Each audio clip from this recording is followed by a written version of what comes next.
Bismillahirrahmanirrahim. Assalamualaikum warahmatullahi wabarakatuh.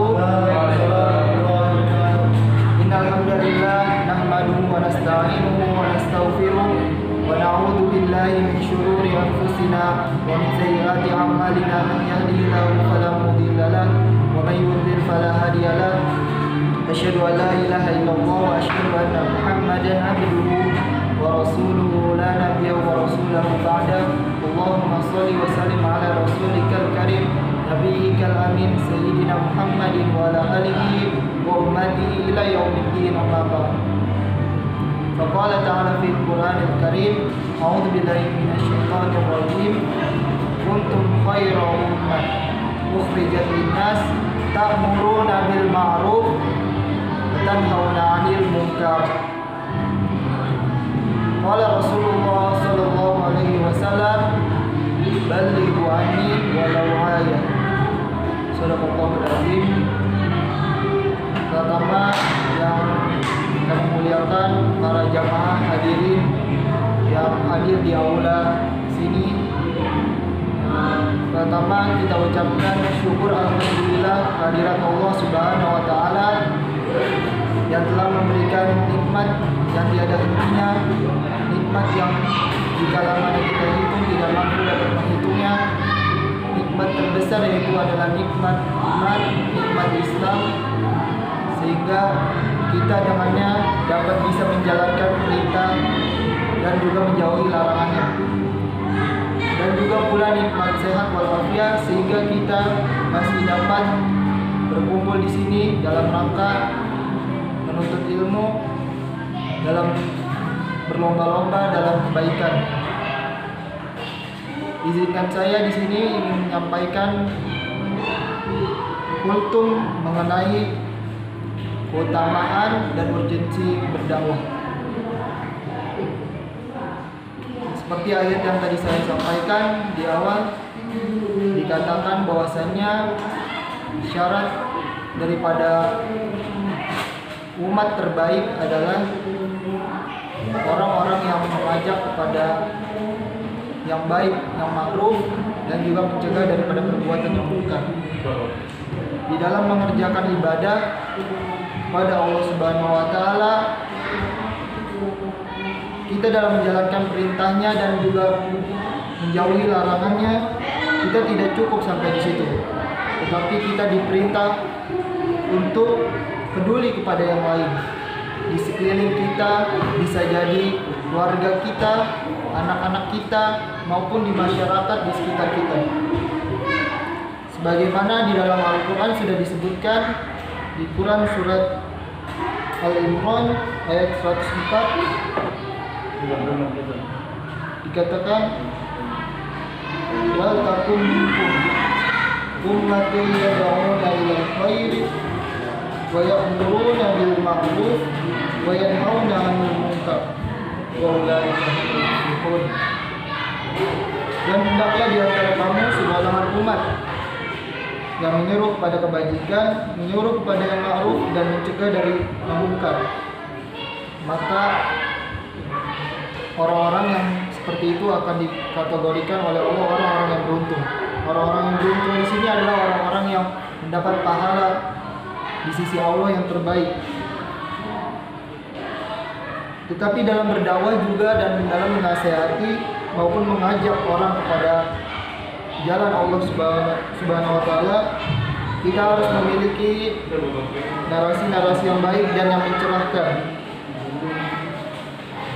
Justru yang terjadi pada saat ini adalah orang-orang yang pada saat ini kenyataannya, realitasnya bahwasannya banyak di kalangan kita justru orang yang berdakwah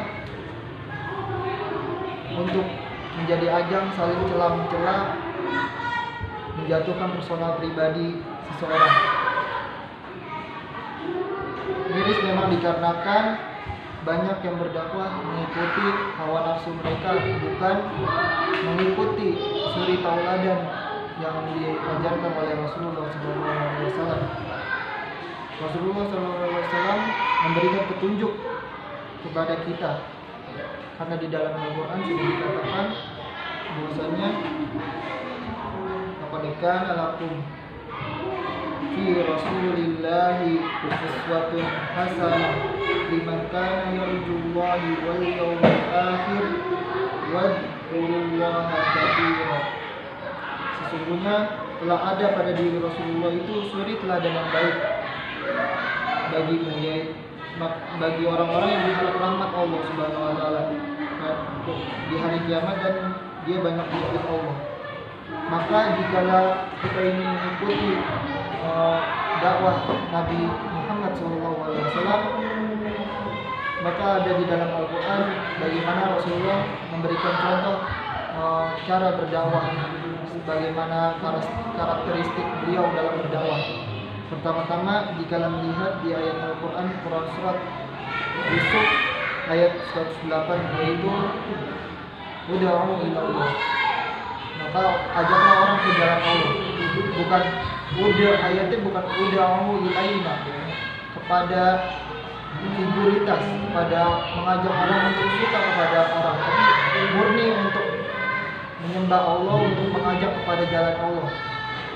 Dan juga bukan pada yang lain, organisasi ataupun kelompok, tapi murni untuk mengajak orang menjalani agama Allah. Agar itu dengan metode itu kita benar-benar memurnikan nilai agama Allah Subhanahu wa taala. Yang kedua, metode dakwah Rasulullah SAW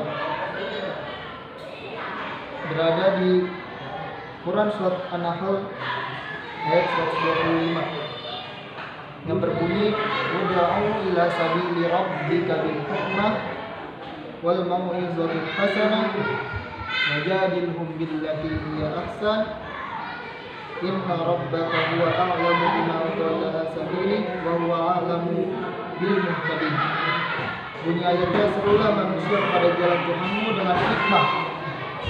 Hikmah di sini adalah yaitu berdakwah dengan memperhatikan situasi dan kondisi masyarakat sekitar. Jika di dalam keluarga, maka kita menyetarakan keadaan kita di dalam kondisi keluarga.